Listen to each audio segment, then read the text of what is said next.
the Daily Soap Dish. If you're new here, please hit that subscribe button down below because we cover a ton of 90 Day Fiancé content right here on the channel. All right, guys, so let's get into it. Today we have a story for you about Gino Palazzolo and Jasmine Pineda. And I did tell you guys a few videos ago that we were going to have a video drop about these two, and that's because these two are full of lies. Now, on this current season of 90 Day Fiancé, we have Jasmine and we have Gino coming on the show, and they're pretending like they have a real relationship. Now, on the past season when they were on, if you guys remember on the tell-all, it was revealed that Jasmine and Gino met on a sugar baby website. And what that means is that basically Gino was paying for Jasmine. What was he paying? We don't know. We know that he's paying for her apartment. We know that he's paid for a couple of her procedures on her face and on her body. So we know that he's paid for quite a lot of things. And the last time that they were on was over 1 year ago, perhaps 1.5 years ago. And so it sounds plausible like Gino has been paying for Jasmine's apartment and everything else since then. So he's dropped a lot of money on Jasmine. And a sugar baby, sugar daddy relationship, I've looked it up. It's basically, you know, it's kind of like sex work. Some people say it is, some people say it's not. I've done a video on this last time, and a lot of people say that it is. Some people say that, you know, it varies. The contracts, I guess, their contracts can vary from basically an escort type service to something that's just more like friendship and where you don't give that much money. But I have a feeling that Jasmine, she is the demanding type. Actually, I don't have a feeling. I know because we see it on the show. She demands a lot of money. And so, look, you guys be the judge, but this is a fact that they've met on a sugar baby, sugar daddy website. And right now they're pretending like they just have a normal relationship, which is complete and utter BS. So let's get to the story today, guys.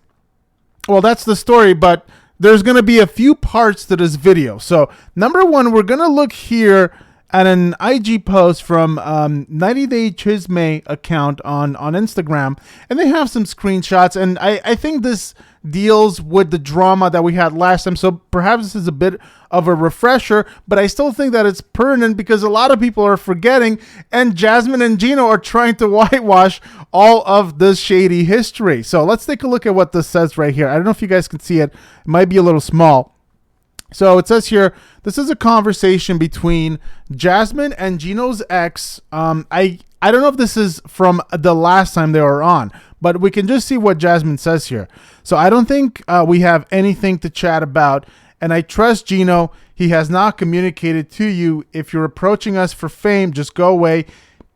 He never loved you, and good sex is not enough to get a man's heart. I wish you a happy year, and please leave me alone. So I believe she's talking to Lindsay Ryder, which is Gino's ex, who also happened to be a porn star. Well, I disagree. Of course, I only responded to Gino because of the show, but I'm messaging you to let you know that you may want to be careful with sending him your nudes since he sends them to other people. He has been messaging me for years, and most recently 2 days ago. If you like screenshots to see I'm not making any of it up, I'll be happy to send. I think you should be aware of what you're getting yourself into. And then she goes on to say, this is the Gino that I know. He preys off young, beautiful women who are in desperate points in their life that need money. I assume you did not give him permission to share your photos and especially topless pics with me. I never opened the photos, just so you know. And then it goes on here. I did. Did you not get the screenshots I sent above? You can be happy now. That's all I'm telling you. Okay, you're sick and disgusting. Me, find help. Yes, you, Jasmine says. You're depressing. I feel sorry for you. Seek help. You're not even pretty. So now Jasmine is getting into the personal attacks. I feel sorry for you. And then Lindsay says, I'm sorry that you feel that way, but Gino's the one that needs help. And then Jasmine says, I really do know. Everyone knows who you are. HWHORE. You're less than nothing and old and ugly and depressing. So Jasmine throwing the, she's throwing the insults towards Lindsay, but who is she to speak considering that they met on a sugar baby website? I don't know, guys, but this gets better.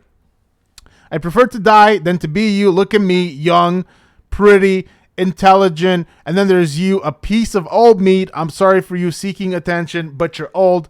Do you need me to pretend to be upset right now? I'm confused. I understand you're sick. Plus, you're too old for your profession. That's depressing. And old, no talent. WHORE. You're so ugly. You're a joke. You're not even good for porn. And then it goes on. And then having WHORE as a mom, what a shame. And let me have wonderful fake drama. Get Botox. Your old face needs it. And work out. I mean, you have no ass. You're an ugly. You know what? Just a prostitute. It goes on and on, guys. This is crazy. Gino and I laugh at toy bipolar a lot. I don't know what that means. You're just way too idiot to know. It's kind of ironic the way she's spelling that, and she's calling her an idiot, while that's not really written properly right there. And I think she also makes fun getting fame, pay vacations. Your kids must be bullied at school. It's depressing having a WHORE as a mother. I'll pray for them. And then Lindsay here says, but I never send the photos to Jasmine job, causing her to be fired.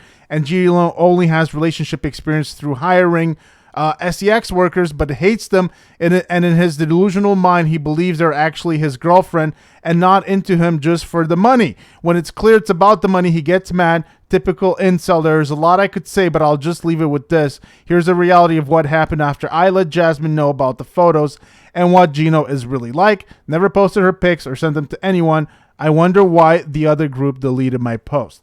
So I feel like it's important to get this information out there in the world again, because like I said, Jasmine and Gino, they are kind of trying to whitewash all this information. They're putting their spin on it, especially Jasmine. And she's still, if I remember correctly, on the first episode, or perhaps it was on the preview of this current season, she's still saying that she got fired from her job because somebody sent topless nudes, hinting that it was Lindsay Ryder. Now, Lindsay Ryder denies ever sending those, those pictures to her work. And I think the only thing that she said is that she sent one of the pictures to Jasmine herself just to tell her that Gino had these pictures and was sending them around. Now, during the tell-all, Gino did admit to sending some pictures. There was an argument between Gino and Jasmine, and I mean, this is on the last tell-all, the last time they appeared. And Jasmine said that he sent multiple pictures, topless. Gino said no, there was only one picture that he sent, and that was the picture that he sent to Lindsay Ryder. But anyways, the whole argument was that somebody sent these pictures to Jasmine's work, and Jasmine was basically fired as a result. And Lindsay completely denies that. And there is also somebody else here that came online, and allegedly this person lives in Panama, and this is what they had to say about Jasmine. So I live in Panama and know people at the school where Jasmine worked. Here's a few things that you guys are interested about. She did not teach at a university. It was actually a K-12 private school. And no, they don't get paid $3,000 a month at that school. I think there was some interest as to how much Jasmine was getting paid, because I believe that she brought up this number on the prior season she was on. Then it goes on. She was a good teacher. Co-workers agreed about this. She taught English. She was not fired. She quit to move to the U.S. with her boyfriend Gino at the end of 2020. Schools in Panama follow a Southern Hemisphere schedule, so the school year ends in December. She was known at the school for dressing provocatively. I can totally see that. And had been sent home from work over this numerous times, or a few times. Some parents complained that she posted public pictures on the internet that were too revealing. Still, the school didn't fire her over this because they thought she was a good teacher and beyond telling her to stop. So they just accepted her. About abandoning her kids. This was also a topic last season, and I have a feeling this is going to be a topic on this season because, as you guys can see, we're 2 episodes in, I guess 3 soon, and Jasmine's kids are nowhere to be seen. It's like they're not even a part of her life, like they don't even exist. It's very weird, right?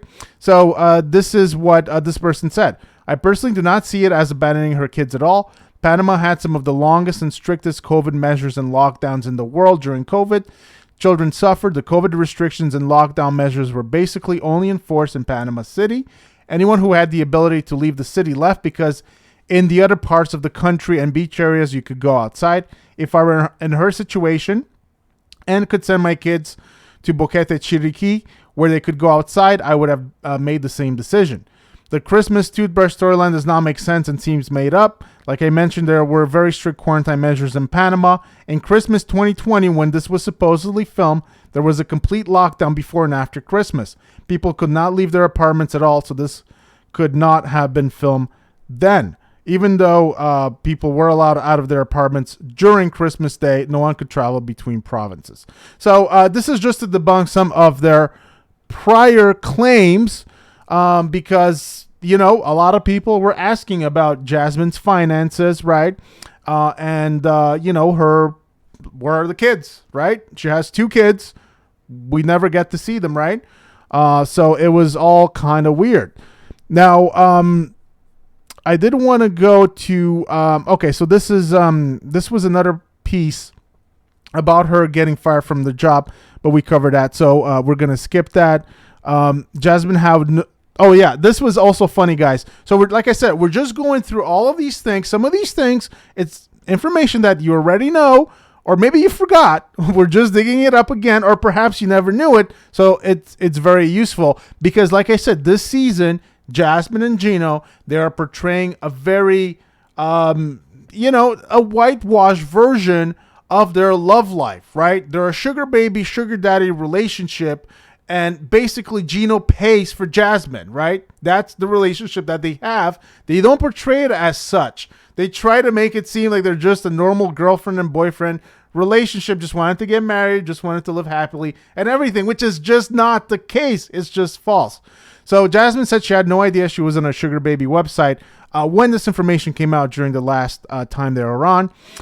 She gets so mad at Gino about it. Why didn't Gino say it? We met off one. They were both looking for a relationship and that's it. So confusing. I like how she was in a sugar baby site and then turns around and denigrates other women for being sugar babies, right? So there's a lot of projecting here by Jasmine on other women, especially Lindsay Ryder, but just in general, she seems to be very snappy, very aggressive towards other women that are in the sex industry. And, you know, perhaps some people disagree, but some people say that being a sugar baby is basically working in the sex industry. And so people say basically she's not one to talk. So you guys let me know what you think about that. She's full of lies. You know, I wonder if there was something vague and unclear like sugar daddy meat, LOL, but now it could have been meat based on her latest admission. So just lots of lies here. It's just kind of crazy, guys. So I think that we kind of went through what I wanted to talk about, guys. I think that was it, guys. I just wanted to go through all of these things just one more time. So there was some other information out there that has since been deleted. I was trying to find it, like some of John Yates' old posts on Gino and Jasmine. I can't find them for whatever reason, but this is the gist of it, or the gist of it. And what do you guys think? What do you guys make of how Jasmine and Gino are portraying their storyline? Jasmine is portraying this as if, you know, Gino is her man. She's madly in love with him. In fact, so much so that she wants to make him happy in the bedroom, and is just so utterly shocked that, Gino doesn't seem to be all that interested in her. I find that weird. Personally, I just, I don't know. I mean, we saw Jasmine's other boyfriend, and if I had to pick between the two, not that I'm into that kind of stuff, it would be a no-brainer, but Jasmine supposedly acts like she is so much into Gino that she's willing to do and try anything, including butt plugs and all that stuff, just to fulfill Gino. It's kind of weird. I feel like all of that is just for show. I think it's an act. But I don't know, guys. What do you guys make of this? What do you make of all these claims in the past? What do you make of Jasmine and Gino? They admitted this on the prior tell-all that they met on a sugar baby, sugar daddy website. And how do you think that plays into how they're portraying everything? Are they whitewashing? Are they trying to just portray this kind of like, rosy romance of sorts between the two? You guys let me know in the comment section down below what you think. Do you guys think that Gino is going to make Jasmine sign a prenup? Or do you think that Jasmine is going to make Gino sign over all of his assets to her in the will? That's kind of a crazy storyline. I can't wait to see what happens with that. Gino would be foolish and crazy to sign everything that he owns to the sugar baby that he pays to be with him. He's still paying her, right? So that would be absolutely insane and crazy. But, you know, crazy things happen in life. So you guys let me know what you think. Give the video a big thumbs up if you enjoyed it. Please hit that subscribe button down below. And I'll see you guys on the next one. Take care.